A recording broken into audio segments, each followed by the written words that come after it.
En nombre del Padre, del Hijo y del Espíritu Santo. Bien, pues les volvemos a avisar que el horario de las misas está en las puertas de la iglesia y en el boletín. Y les volvemos a indicar que traten de abstenerse de saludar a la gente cuando vengan aquí, y se lo recuerdo también a los acomodadores, que ya se lo habría dicho, pero se les olvida. No saludan a nadie. En cuanto termine la misa, nos vamos a la casa, porque el virus les ataca a los que están parados. ¿Sí? O sea, asegúrense que salen, se van, se sientan y se acabó.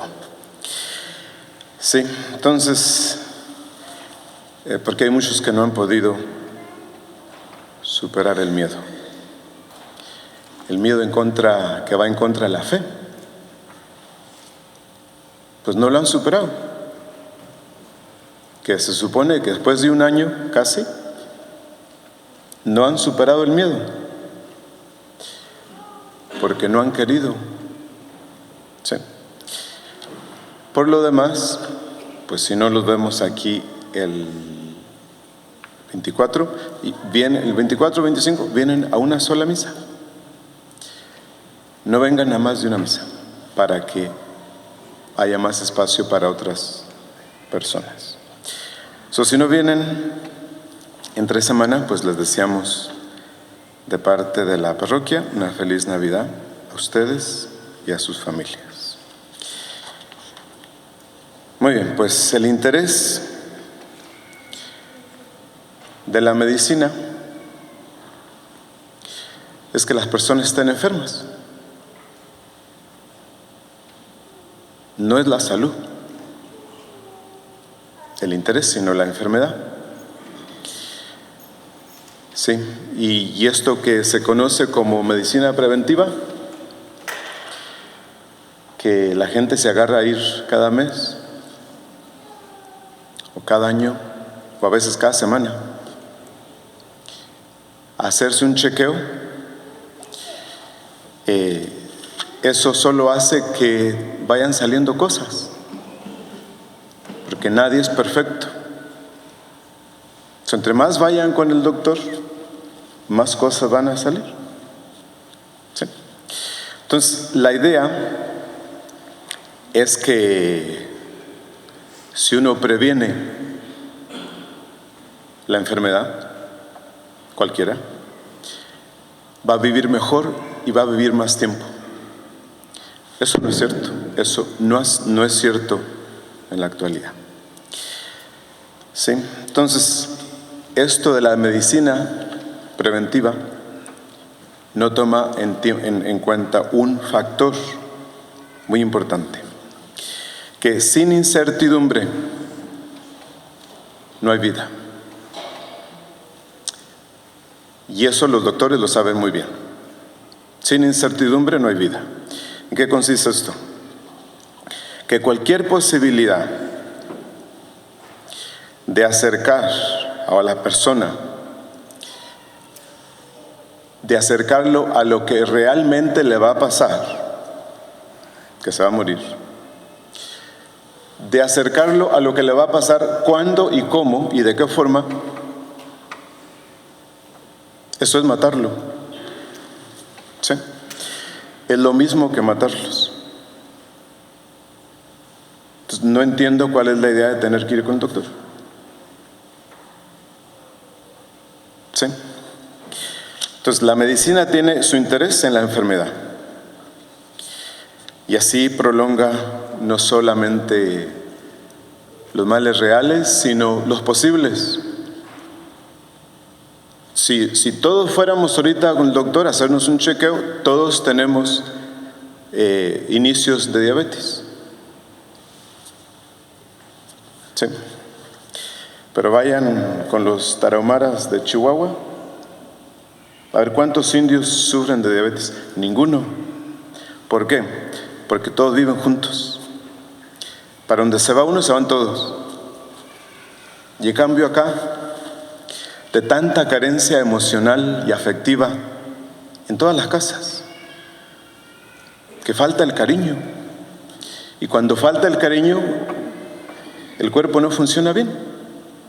De ahí viene el diabetes. ¿Sí? Entonces, fíjense, lo mejor que puede hacer este planeta, ¿qué es lo mejor que hace Dios? Es crear vida. Si en un pueblo hay 10 y el año que viene hay 20, eso es una riqueza inigualable. Porque como seres humanos creemos en la vida, no en la muerte, no en el sistema de muerte que vivimos en la actualidad. ¿Sí? Por eso, San Pablo, en la epístola de la misa, dice, somos dispensadores de los misterios de Dios. Y lo primero que se espera de los dispensadores de los misterios de Dios es que sea fiel.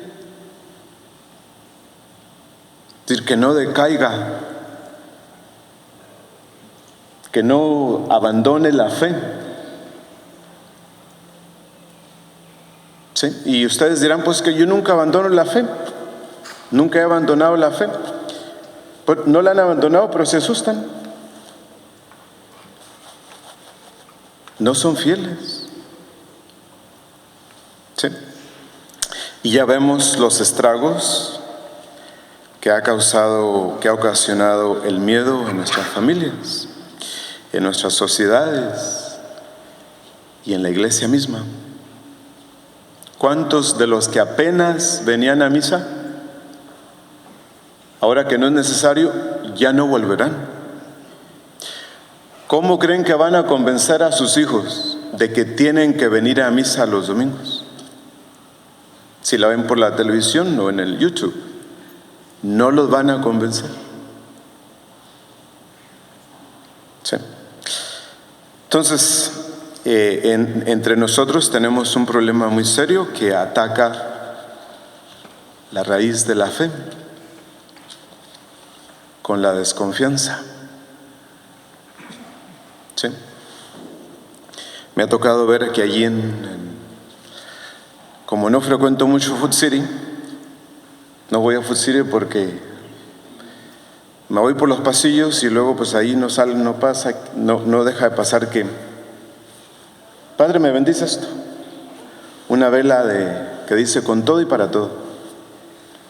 ¿Sí? De quién sabe cuántos ángeles y que la mano poderosa. Y pues no, esas cosas son muy fuertes. Imagínense ustedes, y con un dedo, ahora con toda la mano, imagínense. Voy a Fry's y entonces, pues uno se forma y entonces no falta quien le diga, estás invadiendo mi espacio. Estás a $5.99 de mí. Pues ahí está. Sí, al rato les va a dar tiricia. Sí, que dicen que con orejas de ciervo cocidas se arregla la tiricia. Y aquí ni ciervos hay, imagínense. Nos va a ir mal. Entonces, cuando analizamos cuál es el fundamento, la base del pecado, del mal, en la base del mal está la falta de sencillez y de no confiar en Dios como un niño. Eso ya no lo tenemos. ¿Por qué no lo tenemos? Por lo que hemos avanzado en tecnología, en ciencia, en medicina. Hemos avanzado tanto que ya ni siquiera nos podemos curar. ¿Sí? Y como hemos avanzado tanto, ya no confiamos en Dios, confiamos en mi doctor o en el profesor de universidad.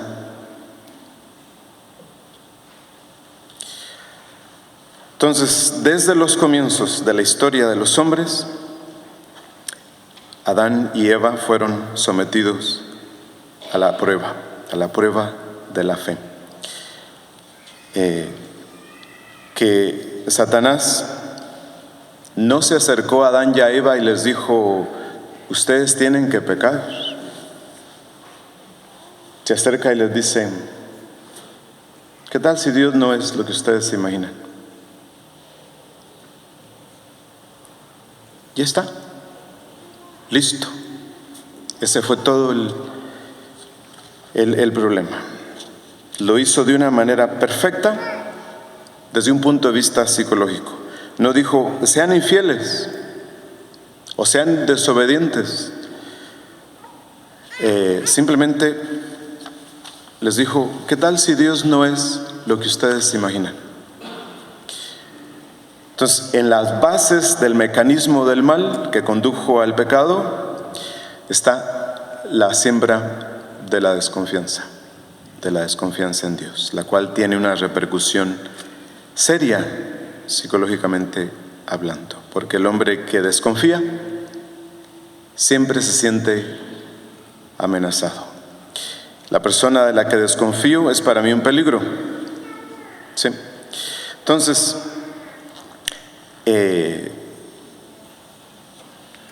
si no estamos liberados del pecado, si la gente vive en pecado, tiene que vivir necesariamente también en el temor, en el terror, porque las dos cosas vienen juntas: el temor y el sentimiento de amenaza. Eso es de todos. Eso es de todos.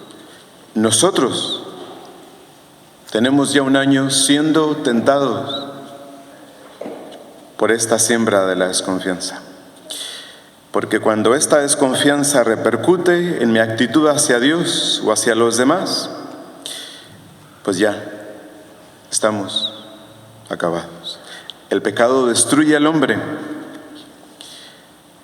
pero también lo destruye lo que acompaña al pecado, que es el temor. Entonces, esa sensación de peligro nos afecta, porque una de las mayores necesidades físicas humanas es la seguridad.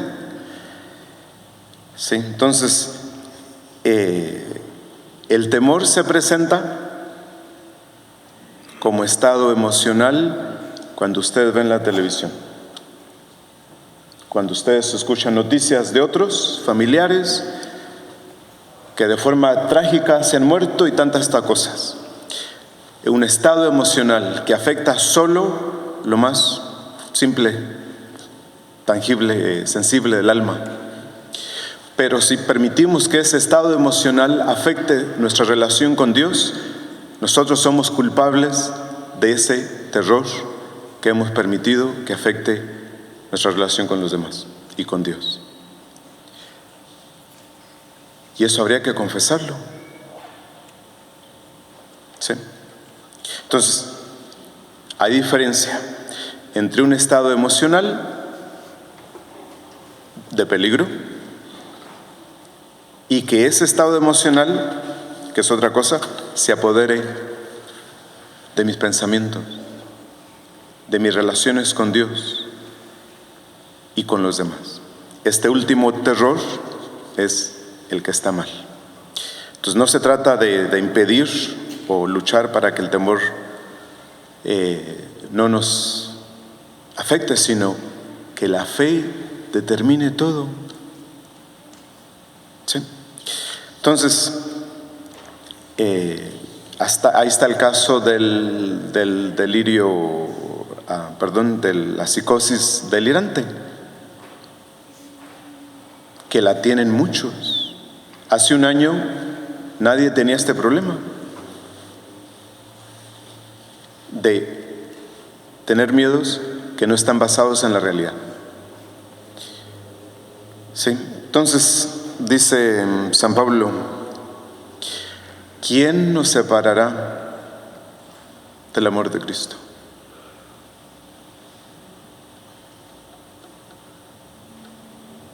¿Sí? Entonces deberíamos pensar que Dios es el poder infinito y el amor infinito, y que si a Él le entregamos todo, entonces, ¿a quién le tememos?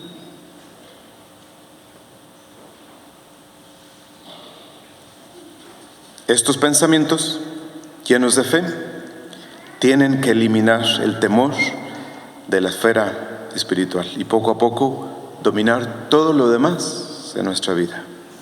Entonces, no es cuestión de una terapia contra el temor, sino de que profundicemos en la fe. Lo demás es añadidura. Entonces, Cristo continúa su obra de salvación, de redención. Eso significa que los temores en la esfera espiritual son también el objeto de la redención de nuestro Señor. ¿Sí? Por eso, toda la vida debería ser esta lucha para conseguir esta apertura cada vez mayor a los actos de la redención de Cristo, que me redime del pecado y del temor, de la desconfianza. Entonces, de la cruz fluye constantemente la gracia para que podamos salvarnos del pecado y del temor. Entonces, ¿cómo luchar en contra de los temores? Abrirnos a la actuación redentora de Cristo mediante la fe y la confianza en Dios como un niño en los brazos de su Padre. Esa es la fe, la recepción, el proceso de recibir la obra redentora de Cristo. ¿Sí? Entonces, oponernos a estos temores que nos dominen o que nos dominan, y hacerlo con este sentimiento de impotencia de niño. ¿Sí? Entonces, si en los comienzos de la humanidad apareció el pecado como resultado de la siembra de la desconfianza, entonces la solución es solamente el abandono en las manos de Dios, como un niño en los brazos de su Padre. ¿Sí? Entonces, la confianza en Dios golpea y destruye y arruina la raíz del mal, que es la desconfianza. ¿Sí? Entonces, la desconfianza en Dios es peor que el pecado, porque es la fuente y la raíz del pecado. ¿Sí? Entonces, eso es lo que Dios espera de nosotros. Fíjense, ya en 4 días nos acercamos al misterio de la encarnación, de la natividad de nuestro Señor. Y Él se encarna, se hace hombre en la debilidad, en la pequeñez y en la confianza de una adolescente pobre, sin educación. Y ella hace todo lo contrario a lo que hizo Eva. Pone toda la confianza en Dios y dice: he aquí la esclava del Señor. Y Dios quiere que ustedes colaboren también con Dios por la confianza. Nos hacemos enemigos de Dios cuando desconfiamos de Él. ¿Sí? Entonces, si nos preguntamos ¿por qué está muriendo tanta gente? Se está muriendo por el miedo. ¿Y dónde viene el miedo? De la desconfianza, que es lo contrario a la fe. Lo contrario a la fe. Entonces, Dios quiere encontrar en estos días próximos a la Navidad, Dios quiere encontrar la misma disposición interior de la Santísima Virgen en cada uno de nosotros. Que estemos dispuestos a colaborar con Él, aferrándonos a lo que es su voluntad, a amar su voluntad y a cumplir su voluntad. En nombre del Padre, del Hijo y del Espíritu Santo.